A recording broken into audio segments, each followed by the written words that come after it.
Mensagens que edificam, ministradas pelo pastor Sidney Ferreira.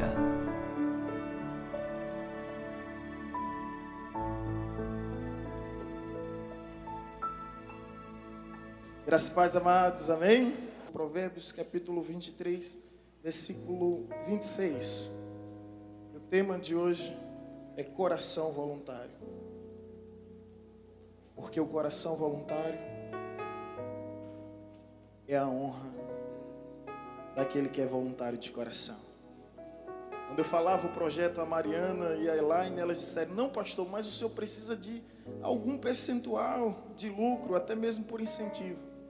Aí eu disse a elas: não tirem a minha honra. Porque o coração voluntário é a honra daquele que realmente é voluntário de coração. Provérbios 23, versículo 26. Os irmãos encontraram? Assim está escrito: dai-me, filho meu, o teu coração, e os teus olhos se agradem dos meus caminhos.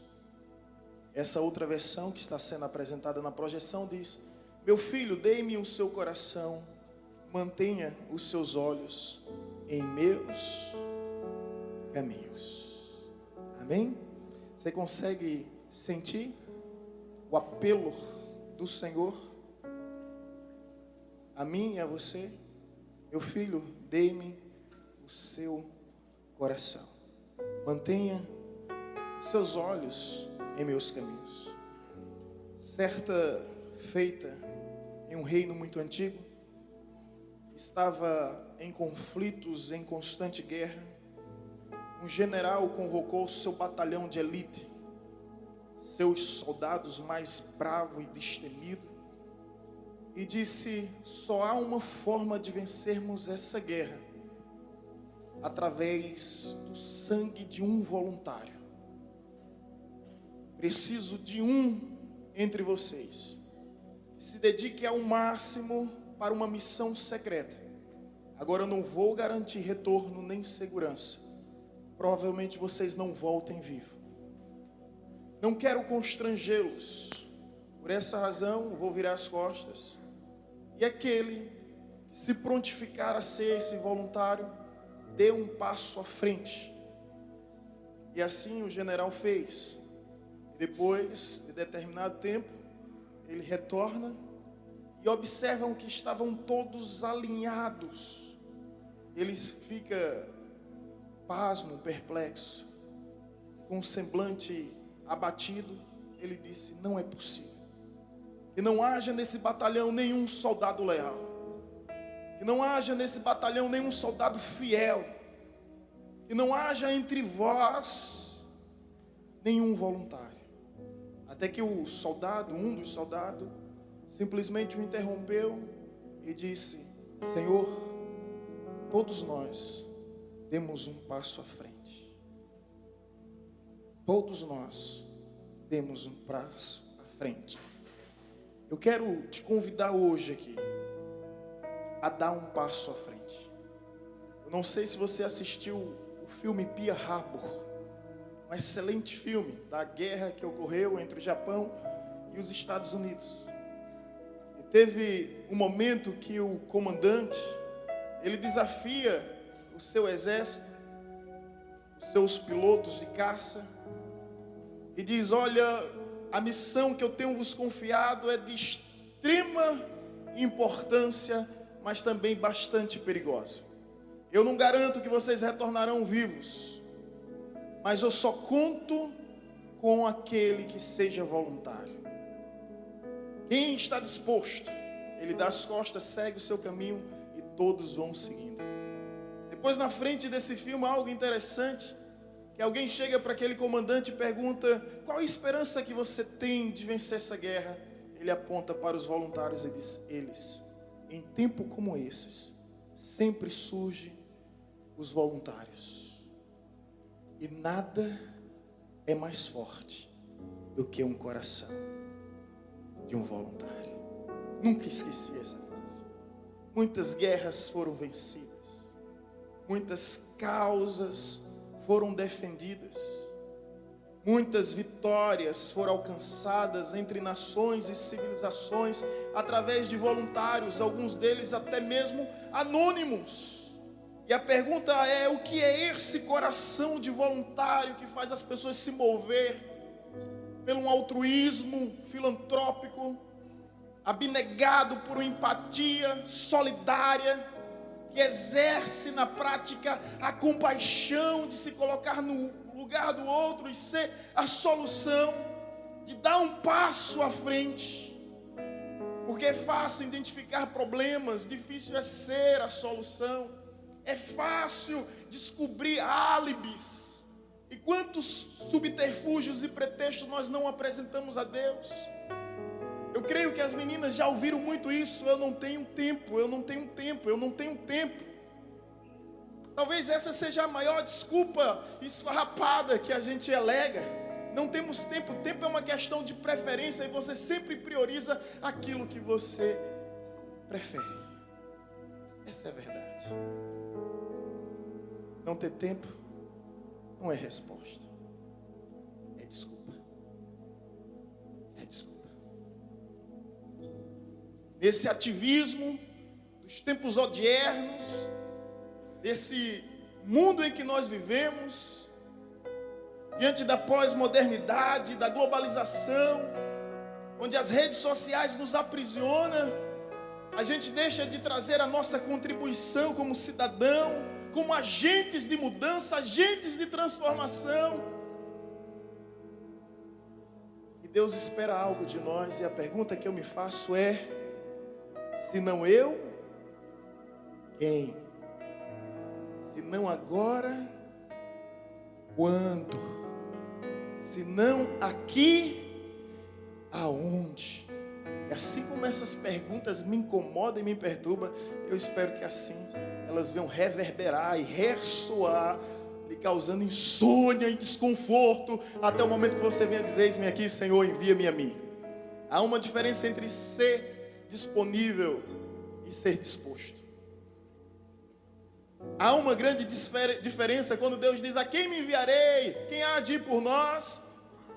O salmista, ou melhor, o profeta, ele apresenta ser muito mais do que disponível, mais disposto. Eis-me aqui, Senhor, e envia-me a mim. Hoje muitos dizem: eis-me aqui, são até disponíveis. Eis-me aqui, mas envia Mariana, envia Elaine, envia Manuel, mas eis-me aqui. Estão disponíveis, mas não estão dispostos. A história está repleta de homens e mulheres que tiveram um coração voluntário. E o que eu acho impressionante é que eles são movidos não por cargos, mas pela causa. Não por status, mas pelo serviço. Não por bens pessoais, mas pelo bem comum. Não por reconhecimento, mas pela realização. Eles são movidos não pelo glamour humano, mas pela glória de Deus. É isso que move um coração voluntário. A glória de Deus. Digno é o Cordeiro. Porque você faz o que você faz, porque digno é o Cordeiro. Digno é o Cordeiro, digno é o Cordeiro. Eu gostaria de citar aqui alguns exemplos bíblicos que eu muito admiro. Pretendo ser muito sucinto, breve e objetivo, portanto acompanhe o raciocínio. Entre eles eu queria convidar como um indivíduo muito voluntário, Davi. Por isso que a Bíblia diz: Davi é um homem segundo o coração de Deus, não por suas ações, que ele cometeu ações piores do que muitos que aqui estão, mas pelas suas reações. E se há algo admirável no coração desse homem, o único homem a quem a Bíblia diz que tem um coração segundo o coração de Deus, é que ele é um voluntário. Ele é voluntário, ele chega no campo de batalha, ele vê uma necessidade, ele não é recrutado, ele não é regimentado, ele não é alistado. Aí ele diz: eis-me aqui, eu vou. Ele não é habilitado, ele não é capacitado, ele não é especializado, está fora de cogitação. Ele é um improvável para aquela situação, mas ele desafia o gigante no temor do Senhor, porque ele foi voluntário em um combate com o urso, em um combate com o leão. Ele também agora é voluntário em um combate com o gigante. É um homem voluntário. Muito voluntário, são tantos exemplos, e a gente encontra no Salmo 51, versículo 10, onde ele diz: cria em mim, ó Deus, um coração puro e renova-me com espírito voluntário. O que ele pede a Deus é um espírito voluntário, disponível a servir, e a servir da melhor forma, da melhor maneira. Ele não fica somente nessas palavras, mas quando ele está moribundo, preste a partir para a eternidade, ele convida o seu filho Salomão, e você encontra isso em 1 Crônicas 28, versículo 9, ele diz: filho meu, serve ao teu Deus, ao Deus do teu pai, de coração íntegro e alma voluntária, porque Deus sonda os corações e perscruta o interior dos pensamentos. Se o buscares, ele deixará ser achado, mas se o rejeitares, ele rejeitará para sempre. O último conselho de Davi ao jovem Salomão, como a missionária Mariana bem falou aqui, sabe o que eu admiro em Davi? É que ele não se preocupa com os créditos. Nunca nenhum homem desejou construir um templo para Deus. Davi disse: não é justo que eu tenha minha casa e a arca da aliança fique em tenda, vamos construir uma casa para Deus. Deus disse: nunca ninguém pensou isso, nem passou pela minha cabeça algo desse tipo. Mas você não pode, Davi, porque você é um homem sanguinário, nas suas mãos tem sangue. Sabe o que Davi disse? Tudo bem, Senhor, eu não posso, mas eu quero comprar o terreno. Foi lá no terreno de Araúna, e Araúna disse: é para Deus, eu dou de graça. Aí ele diz: eu não darei a meu Deus sacrifício que não me custe nada, eu quero pagar todo centavo, se a causa do Senhor é digna do meu melhor. Eu não posso construir, eu dou a ideia, eu compro o terreno. Mais do que isso, recebeu o projeto de Deus, foi ele que desenhou. Mais do que isso, foi ele que arrecadou os recursos, os fundos necessários para a construção do templo. O templo de quem? O templo não leva o nome dele. Não leva o nome dele. É o templo de Salomão. Ele não está preocupado com os créditos finais. Sabe algo que nos atrapalha muito, gente? É que a gente é movido por isso. É movido por esse tipo de título, esse tipo de status, esse tipo de reconhecimento. E às vezes a gente não faz algo porque não tem os créditos, o nosso nome nos créditos finais. Davi não estava nem aí. Por isso que ele é um homem voluntário. Então, a partir de hoje, em nome de Jesus, não se importe com isso. Se importam somente pela glória de Deus. Uma vez eu fiz uma pergunta aqui, essa igreja já passou 16 pastores. E perguntei: alguém lembra o nome de um? Algumas pessoas levantaram a mão. 2 pastores, poucas pessoas levantaram a mão. Eu perguntei: alguém lembra de 3, 4, 5? Ficou o mínimo possível, 2 ou 3 pessoas levantaram a mão. A história vai se encarregar de apagar o nosso nome.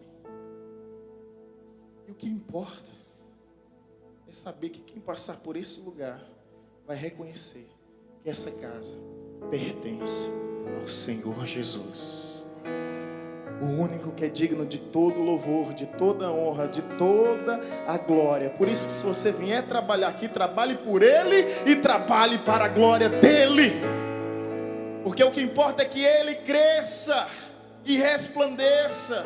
E às vezes, como João Batista, nós precisamos sair de cena, que diminua eu, para que Cristo cresça. Ah, queridos, há uma diferença grande. Por isso, quando a Bíblia diz que Jesus é o sol da justiça, é que quando o sol está brilhando durante o dia, você não encontra estrela, porque a sua glória é tão grande que ofusca o brilho das estrelas. Amém? Então deixa Jesus brilhar. Deixa Jesus brilhar nesse lugar, porque o que importa é que o nome dele venha a ser glorificado, exaltado e engrandecido. Confesso a você que não há vaidade no meu coração. Eu louvo ao Senhor pelo privilégio que Ele tem me concedido de fazer parte de uma geração que esse ano vai ter a satisfação, ao longo de 49 anos da história dessa igreja, de fazer a primeira inauguração. Nunca tivemos uma inauguração até então. Eu louvo ao Senhor por isso. E não anulo, não ignoro, não subestimo a importância de todos aqueles que semearam, porque no reino é assim. Um semeia, um colhe, Deus é quem dá o crescimento. Eles semearam para que hoje eu pudesse colher, mas eu também estou semeando frutos que eu sei que não vou colher. Mas o que importa é passar o bastão com a chama acesa para a próxima geração. Que a chama não venha se apagar, que a chama do Espírito não venha se extinguir, que nós venhamos ter a honra, a hombridade de passar esse bastão iluminado. Amém, irmãos? Para que assim venha iluminar a muitos. Eu queria falar mais de Davi, mas o tempo não me permite. Então deixa eu chamar outro personagem. Se eu fosse perguntar aqui qual o maior exemplo humano, e Cristo não entra nesse critério, de voluntário, eu acho que ninguém ia acertar aqui, viu? Eu acho que ninguém ia acertar. Pelo menos para mim. Esse homem, ele teve um chamado. Agora, o que eu acho incrível, extraordinário, é que diferente dos demais, ele não teve um sonho. Ele não teve uma visão. Ele não ouviu uma voz. Ele não contemplou uma revelação angelical. Ele apenas viu uma necessidade. Seu coração se contorceu. E ele disse: eu vou fazer a diferença. Existem três tipos de pessoas no mundo, né? Aqueles que sabem o que está acontecendo, aqueles que veem as coisas acontecer, e aquele que faz as coisas acontecer. E esse personagem bíblico, ele diz: eu não quero ver, eu não quero saber, eu quero fazer.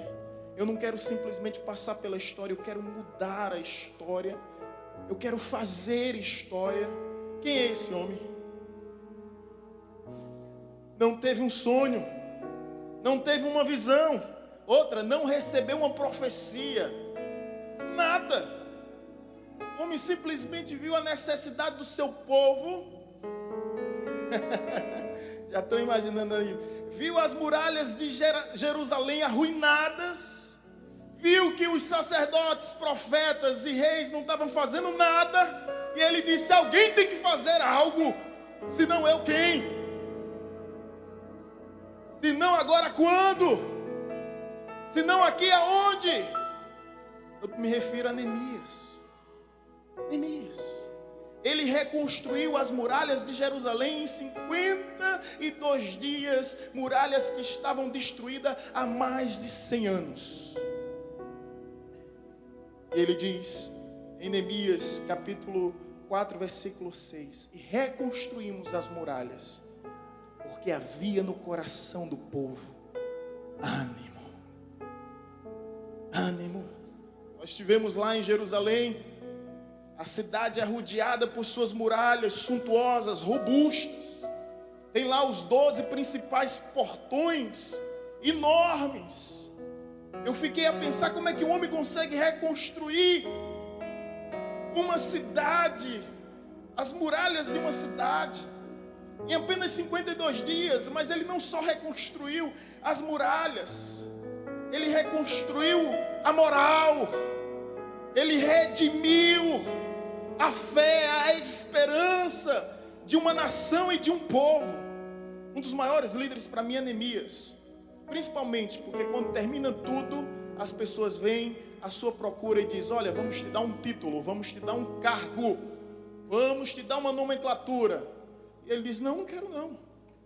Eu não sou sacerdote, eu não sou rei, eu não sou juiz, eu não sou profeta, eu sou apenas um homem a quem Deus usou.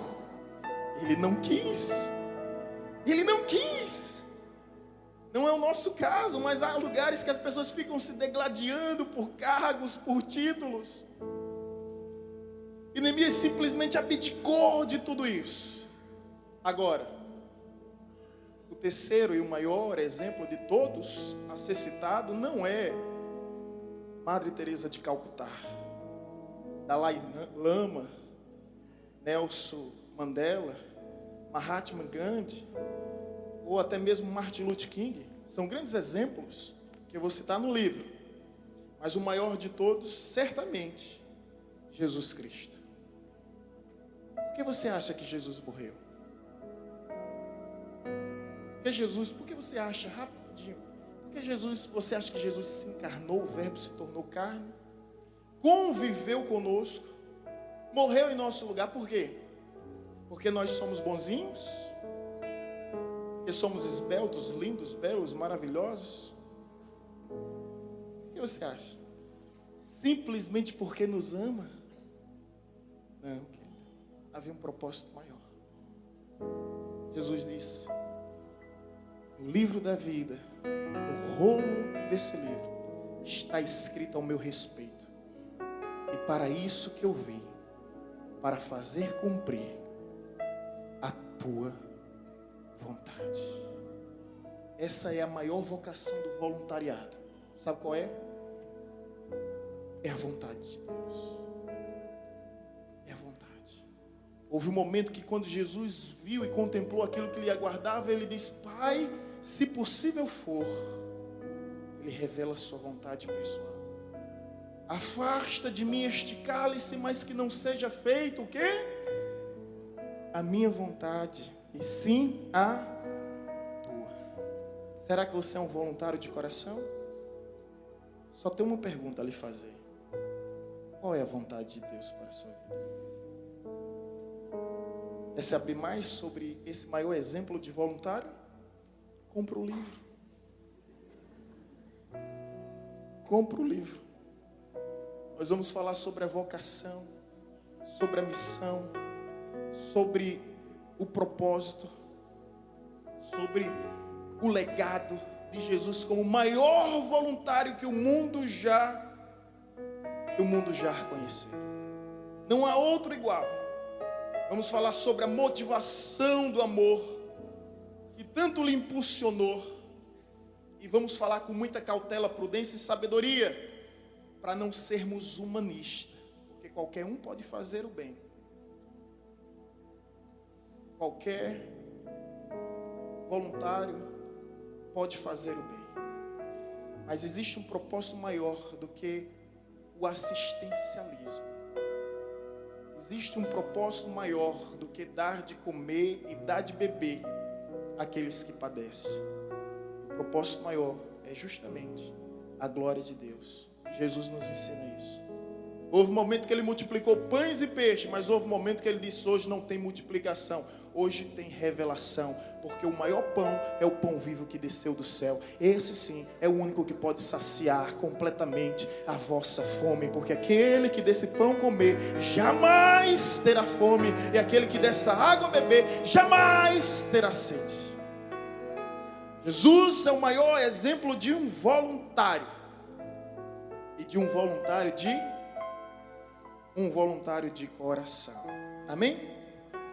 Mês passado nós estávamos em Londres. E juntamente com minha esposa, com minha mãe, que esteve nos acompanhando durante essa viagem, fui abençoado com essa viagem, conhecer Israel e visitar Londres, onde passamos 2 dias. Havia uma comoção na cidade de Londres. A gente parou o ônibus no City Tour e paramos diante da abadia de Westminster. É justamente uma igreja que ainda é igreja, mas é mais conhecida por ser o mausoléu, o cemitério dos grandes famosos.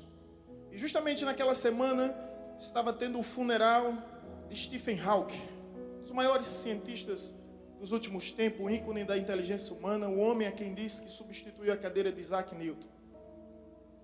E naquele local a gente tiramos fotos, vislumbramos de longe, mas não podíamos entrar devido a esse período de funeral que estava havendo.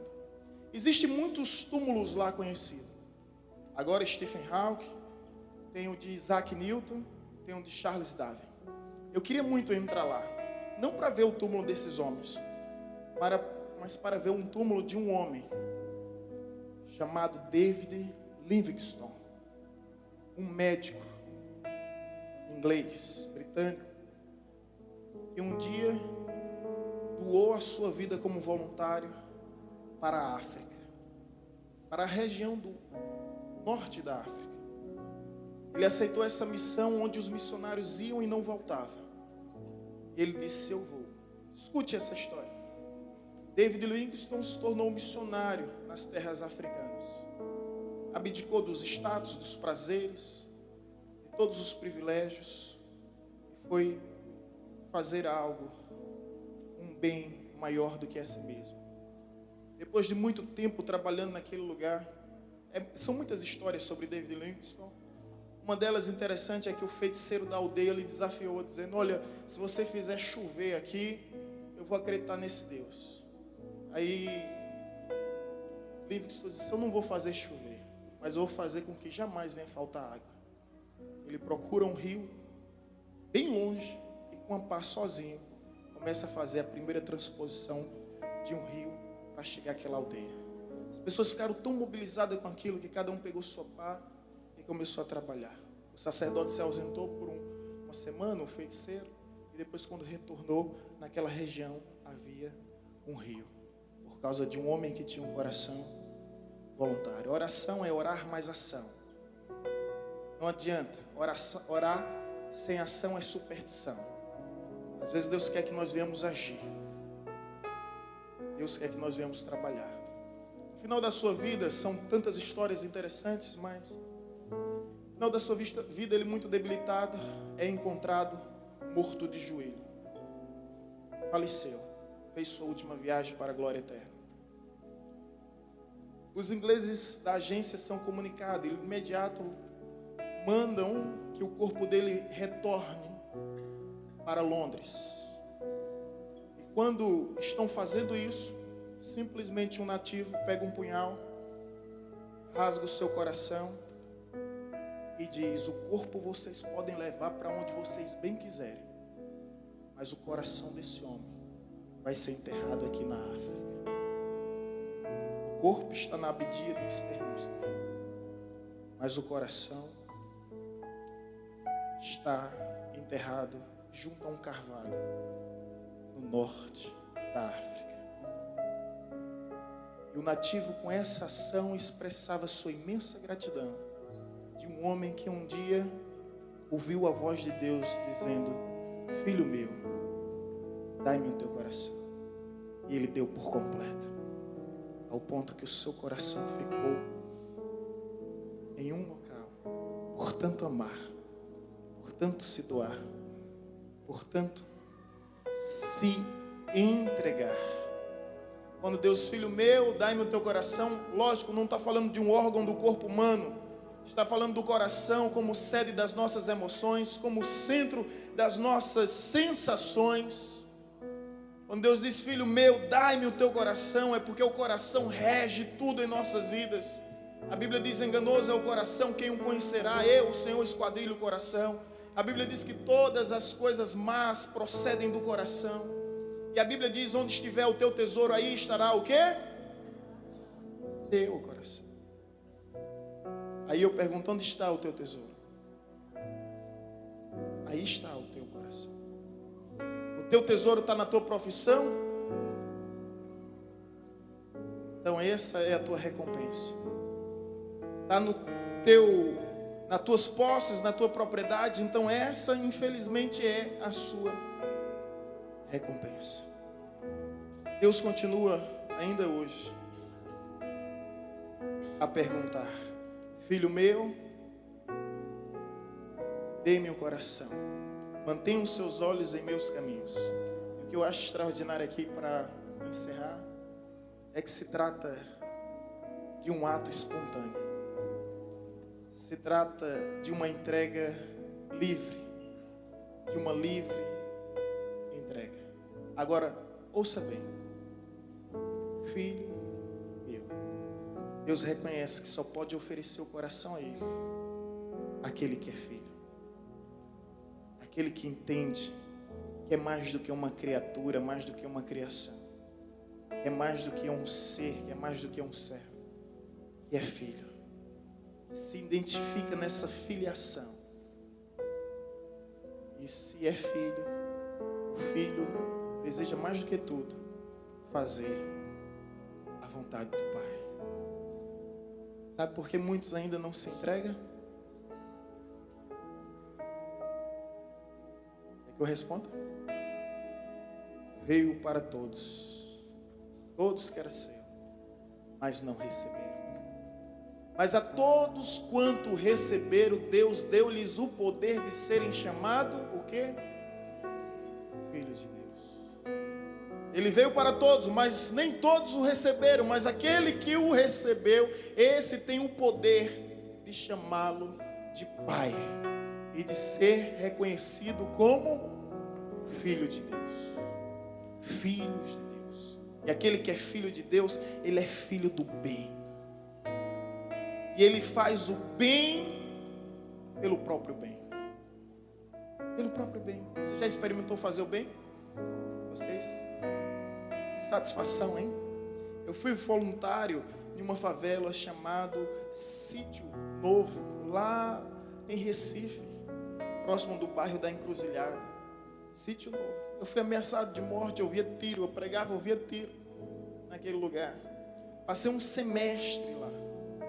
Quando eu ia no sábado, eu voltava cansado, muito cansado, que a gente tinha que atravessar ruas, algumas valetas, era um lugar muito hostil, salubridade, periculosidade. Mas nós íamos, e quando eu não ia em um sábado, não havia sensação pior do que a inutilidade, a improdutividade. Você se sente um nada, você se sente um zero à esquerda. Mas toda vez que eu havia aquela sensação de satisfação, quer saber de uma coisa? O povo nunca reconhecia. O apóstolo Paulo diz algo interessante, ele diz: tenho me engastado pela obra do Senhor e deixarei me engastar mais ainda, ainda que eu ame e não venha a ser reconhecido. Querido, a recompensa de amar não é ser amado, a recompensa de amar é o próprio amor. Quando Jesus está na cruz oferecendo perdão, ninguém tinha pedido perdão, mas Ele simplesmente oferece o perdão, até mesmo aqueles que não tinham consciência da sua culpa, aqueles que não tinham consciência do seu erro e do seu pecado.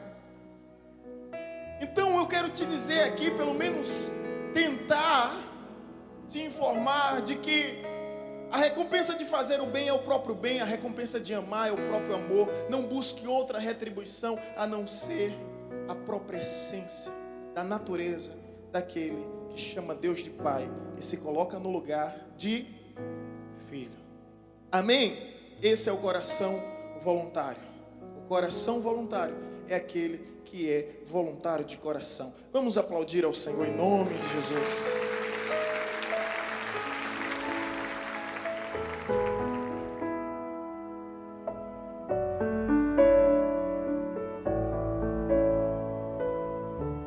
Você acabou de ouvir uma mensagem ministrada pelo pastor Sidney Ferreira, da Igreja Batista Evangelizadora.